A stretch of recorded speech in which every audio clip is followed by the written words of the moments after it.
आज हम chapter 6 security in contemporary world का लास्ट टॉपिक देखेंगे, टेररिज्म। टेररिज्म, जैसे कि हमने लास्ट वीडियो में देखा था कि टेररिज्म जो है ये नॉन ट्रेडिशनल नोशन के अंडर में आता है। तो टेररिज्म की कैटेगरी जो है ये आपको लर्न करनी है कि ये नॉन ट्रेडिशनल इनसिक्योरिटी है, जिससे कि सारे जितने भी कंट्रीज है वो सफ़र हो रहे हैं और वो लगातार अपने आप को इस टेररिज्म से बचाने के लिए कुछ ना कुछ एफर्ट्स कर रहे हैं। तो यहाँ पर हमें सबसे पहले इस टेररिज्म के मीनिंग को देखना है। तो हम सबसे पहले इसकी मीनिंग की बात करेंगे कि आखिर ये टेररिज्म है क्या। टेररिज्म एक सिंपल वर्ड्स में पॉलिटिकल वायलेंस है, जिसमें मेनली टारगेट किसको किया जाता है, सिविलियंस को किया जाता है। जहां पर एक तरह का बहुत ज़्यादा लोग जिस भी जगह पर गैदर्ड है और वहां पर यदि कोई अटैक हुआ है तो इट मीन्स वो एक टेररिस्ट अटैक है।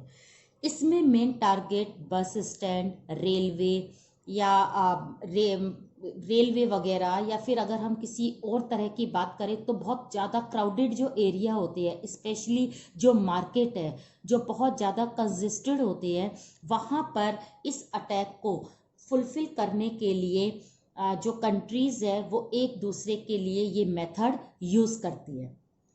तो मीनिंग में हमने सिंपल चीज़ इसमें देखी है कि ये है एक पॉलिटिकल वायलेंस।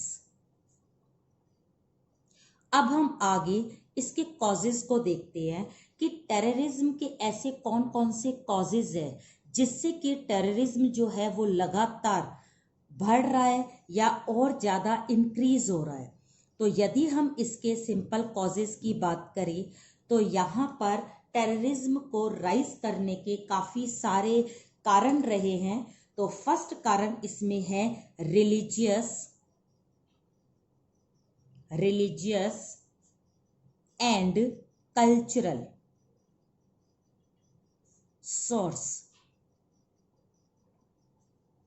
तो फर्स्ट जो कॉज है वो है रिलीजियस एंड कल्चरल सोर्स। यहाँ पर हमें इस चीज़ को डीपली देखना है कि टेररिज्म जो है उसका मेन सोर्स जो है वो है रिलीजन और कल्चर। तो ये जो एक फैक्टर है, ये फैक्टर सर्वे से अपने आप प्रूफ हुआ है कि अपने रिलीजन को, अपने रिलीजन से जो लोग बिल्कुल सफ़र हुए हुए हैं या उनके रिलीजन को किसी ने एक्सप्लॉइट करा है, उनकी कल्चर को, उनकी लैंग्वेज को, उनके ट्रेडिशनल को या उनके रिचुअल्स को अगर किसी ने स्नैच करा है या फिर उनके इन सारी चीज़ों को किसी ने छीना है, एक्सप्लॉइट करा है, तो वहाँ से ये जो एक ग्रुप है वो एक तरह से डिसअपॉइंट हो जाता है अपने ही कंट्री से, वो बिल्कुल अलग हो जाता है। तो अपने रिलीजन को, अपने कल्चर को बचाने के लिए जब वो एक तरह से अपने ही कंट्री के अगेंस्ट हो जाएगा तो हम उसे टेररिज्म की कैटेगरी में रख सकते हैं। तो यहाँ पर हमारा फर्स्ट जो फैक्टर है वो रिलीजन से और कल्चर से एक्सप्लॉइट हुए लोग हैं, वो ग्रुप है। नेक्स्ट हम बात करेंगे, नेक्स्ट जो कॉज है वो है एथेनिक सोर्स।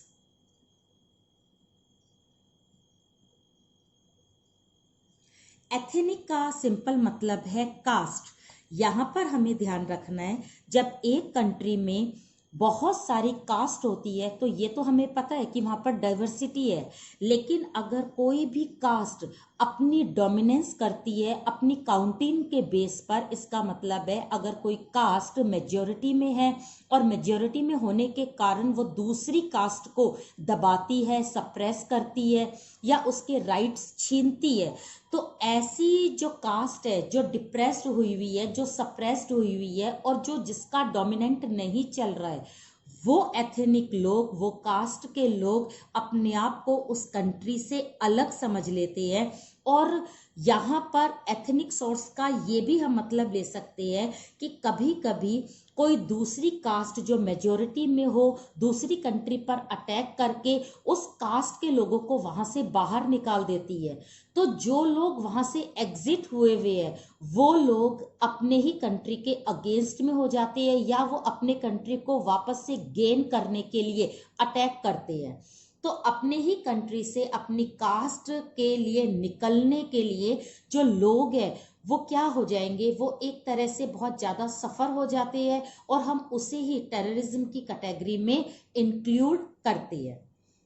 अब हम तीसरे कॉज की तरफ चलते हैं। तीसरा कॉज है सोशल एंड इकोनॉमिक कंडीशन। बहुत सिंपल सी बात है, हर एक कंट्री में सबका लिविंग स्टैंडर्ड सेम नहीं हो सकता, ये बात एक तरह से सबकी क्लियर रहती है। लेकिन अगर रिच और पुअर में बहुत ज़्यादा गैप है, बहुत बढ़िया ट्रेंच है, बहुत बड़ी खाई है, तो ये खाई या ये गैप ही उनको अपने ही कंट्री से अलग कर देता है। ये सोशल और इकोनॉमिक जो कंडीशन है वो उनकी एक तरह की खुद की स्टेटस को शो करती है। अगर उनके पास में पैसा नहीं है तो उनका स्टेटस सोसाइटी में बहुत कम हो जाता है, उनका लो स्टैंडर्ड हो जाता है, उनके अंदर एक इन्फीरियरिटी कॉम्प्लेक्स आता है। वो वापस अपनी इकोनॉमिक और सोशल कंडीशन को रिगेन करने के लिए दूसरे लोगों पर अटैक करते हैं। तो इस अटैक को हम टेररिज्म की कैटेगरी में मान सकते हैं। तो ये है हमारा थर्ड कॉज। अब हम फोर्थ की बात करते हैं। तो फोर्थ में हम आते हैं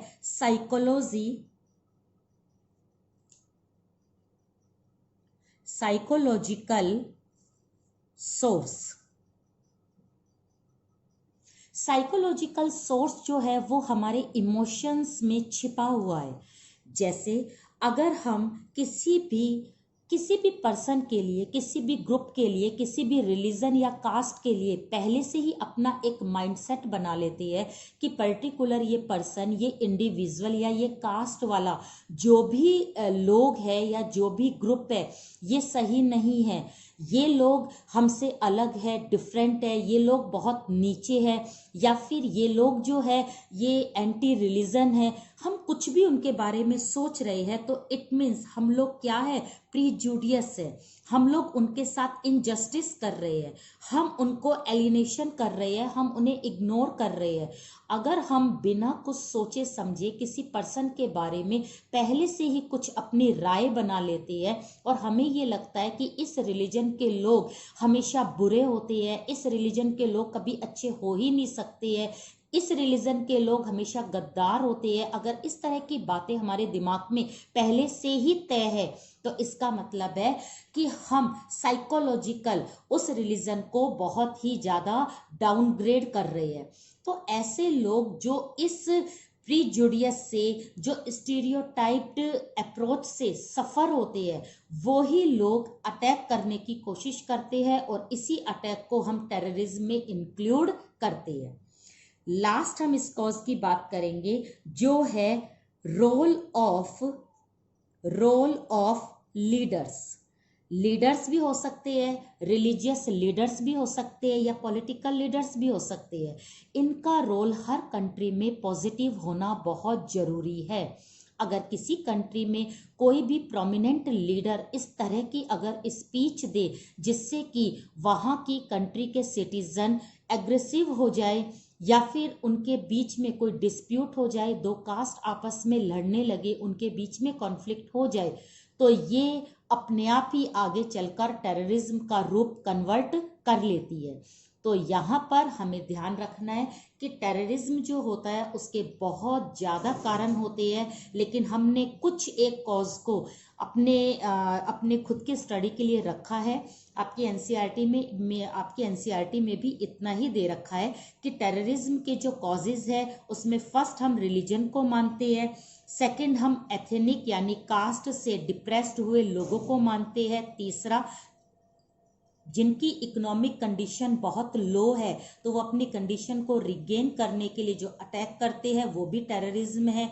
इसके बाद जो लोगों का माइंडसेट है, अपने आप को सुपीरियर मानना, दूसरों को इन्फीरियर मानना, ये भी टेररिज्म की कैटेगरी में इंक्लूड किया जा सकता है। और लास्ट है हमारे लीडर्स, जिनके ऊपर पूरे कंट्री को चलाने की रिस्पॉन्सिबिलिटी है, लेकिन उसके बाद भी वो इस तरह की स्पीच देकर लोगों को भड़काते हैं, जिससे कि टेररिज्म जो है वो लगातार बढ़ता जा रहा है। तो हमने देखा कि टेररिज्म जो है वो किस तरह से बढ़ता जा रहा है, लेकिन अब इसके रोकने के, इसके प्रिवेंट करने के कुछ मेजर्स जो हमें देखने हैं। तो यहाँ पर हम बात करेंगे मेजर्स टू प्रिवेंट। तो यहाँ पर हम उन मेजर्स को, उन मेथड को डिस्कस करते हैं जो कि टेररिज्म को रोक सकती है। तो टेररिज्म को रोकने का सबसे सही मेथड जो है वो है role of UNO. Role of UNO, UNO का पूरा चैप्टर हमने लास्ट वीडियो में डिस्कस किया था। ये चैप्टर जो है, इस चैप्टर में हमने यूएनओ को डीपली पढ़ा था। ये एक इंटरनेशनल ऑर्गेनाइजेशन है जो पूरे वर्ल्ड के कंट्री को साथ में लेकर चलती है। वर्ल्ड के जितने भी कंट्रीज है जो इसके मेंबर्स है, और अप्रॉक्स इसके जो मेंबर है वो कितने हैं, 193। तो 193 मेंबर्स की सिक्योरिटी की पूरी रिस्पॉन्सिबिलिटी यूएनओ की है। तो अगर कहीं पर भी कोई टेररिस्ट अटैक होता है तो यहाँ पर सारे कंट्री एक होकर उसके अगेंस्ट में अपनी बात रख सकते हैं। ये एक ऐसा प्लेटफॉर्म है जहाँ पर टेररिज्म के बारे में डिस्कस किया जाता है, और अगर कोई टेररिस्ट कंट्री है तो उसको, उसके अगेंस्ट में हर एक कंट्री उसका बॉयकॉट करने के लिए तैयार रहता है। तो ये एक ऐसा मंच है जिसके थ्रू हम टेररिज्म को रोक सकते हैं। दूसरी चीज आती है, दूसरा जो मेथड है वो है कलेक्टिव सिक्योरिटी। कलेक्टिव सिक्योरिटी का सिंपल मीनिंग है एक तरह की सामूहिक सुरक्षा। अपनी सिक्योरिटी के लिए हर एक कंट्री जो है वो बहुत ज़्यादा टेंस रहता है। इसके लिए वो काफ़ी सारे रीजनल ऑर्गेनाइजेशन बनाए रखता है, ताकि अगर उसके ऊपर कभी भी कोई अटैक हो तो सारे के सारे कंट्री उसको प्रोटेक्ट करे। तो यहाँ पर हमें बहुत चीज़ें ध्यान में रखनी है कि जैसे यूरोपियन कंट्रीज अपने आप को सिक्योर बनाने के लिए उन्होंने ईयू को बनाया है, इसी तरह से साउथ एशियन कंट्री ने अपने आप को सिक्योर करने के लिए सार्क को बनाया है, साउथ ईस्ट एशियन कंट्री ने अपने आप को सिक्योर करने के लिए आसियान को बनाया है। तो इस तरह से ये जो रीजनल ऑर्गेनाइजेशन है ये किस बेस पर काम करते हैं, कलेक्टिव सिक्योरिटी के। अगर ईयू के एक मेंबर पर कोई भी अटैक होता है, स्पेशली टेररिज्म का, तो बाकी के सारे मेंबर्स उसको प्रोटेक्ट करते हैं। सेम सार्क में भी चलता है और सेम आसियान में भी इसी तरह की पॉलिसी काम करती है। तो कलेक्टिव सिक्योरिटी भी जो एक प्रिंसिपल है रीजनल ऑर्गेनाइजेशन का, ये टेररिज्म को रोकने के लिए बहुत अच्छा मेथड माना जा सकता है। अब हम तीसरे मेथड की बात करते हैं, ये है सुपर पावर्स का रोल। अब ये सुपर पावर्स क्या है ये बार बार बताने की बिल्कुल भी जरूरत नहीं है। सुपर पावर्स वो कंट्री है जिसके पास में सारी पावर रहती है। लाइक अगर हम बात करें तो वो है यूरोपियन कंट्रीज। यूरोपियन कंट्रीज में बहुत है, जैसे यूके है, फ्रांस है, और यहाँ पर अगर हम बात करें दूसरा है यूएस, स्पेशली चाइना को भी हम इसमें इंक्लूड कर सकते हैं सुपर पावर में। अगर सुपर पावर यानी जितनी भी हमारे वर्ल्ड की ऐसी कंट्री जिनके पास में पूरी पावर है, अगर ये लोग काउंटर अटैक के थ्रू टेररिज्म को रोके तो टेररिज्म जरूर रुकेगा। वर्ल्ड में किसी भी कंट्री पर यदि कोई टेररिस्ट अटैक होता है तो उसका जवाब यदि सुपर पावर अपने तरीके से दे, मिलकर दे, और उसका जो काउंटर अटैक होगा उसका डर जो होगा वो टेररिस्ट कंट्री को जरूर होगा। तो सुपर पावर्स का जो एक पॉजिटिव रोल है वो वर्ल्ड में जरूर होना चाहिए, जिससे कि टेररिज्म पर एक तरह की पाबंदी लगे। नेक्स्ट यानी सेकंड लास्ट जो हमारा मेजर है वो है फोर्थ में हम बात करते हैं बॉर्डर कंट्रोल की। ये एक बहुत ही सही और लीगल तरीका है टेररिज्म को कंट्रोल करने का। वर्ल्ड का जो भी कंट्री है अपने बॉर्डर की बाउंड्रीज को कंट्रोल करे, ध्यान रखे कि उसकी बाउंड्रीज में कौन मतलब एंटर कर रहे हैं, कौन एक्सक्लूड हो रहे हैं, अगर वो एंटर कर रहे हैं तो उनके पास में वीज़ा है या नहीं है। ये प्रॉपर जो नॉलेज है, प्रॉपर जो सुपरविजन है हर एक कंट्री का रहना चाहिए, जिससे जो टेररिस्ट अटैक होता है वो बॉर्डर के थ्रू ही किया जाता है और जो लोग या जो बंदे भेजे जाते हैं वो बॉर्डर के थ्रू ही भेजे जाते हैं। तो यदि हर कंट्री अपने बॉर्डर को चेक करती रहे, उसको सुपरवाइज करती रहे, वहां पर आने जाने का पूरा कंट्रोल हो, तो टेररिज्म बिल्कुल रुकेगा। लास्ट हम इसका मेजर देखेंगे रोकने का, वो है NTAS। ठीक है, अब ये NTAS क्या है? इसकी फुल फॉर्म है नेशनल टेररिज्म एडवाइजरी सिस्टम।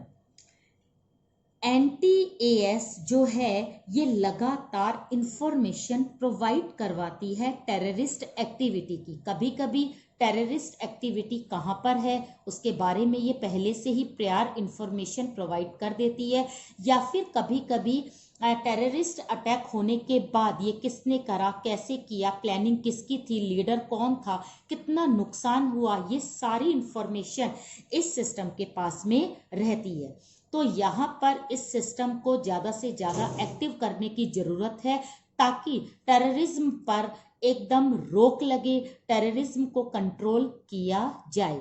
ये सारे मेजर्स जो है वो चाहे टेररिज्म को एकदम रोके नहीं, लेकिन उसको कुछ सीमा तक ओवरकम कर सकते हैं। तो यहाँ पर पूरे वर्ल्ड के कंट्री एक साथ चलते हैं और ये एक नॉन ट्रेडिशनल नोशन है, इनसिक्योरिटी है, जिसको सारे कंट्री फेस कर रहे हैं और इस इनसिक्योरिटी को दूर करने के एफर्ट्स भी कर रहे हैं।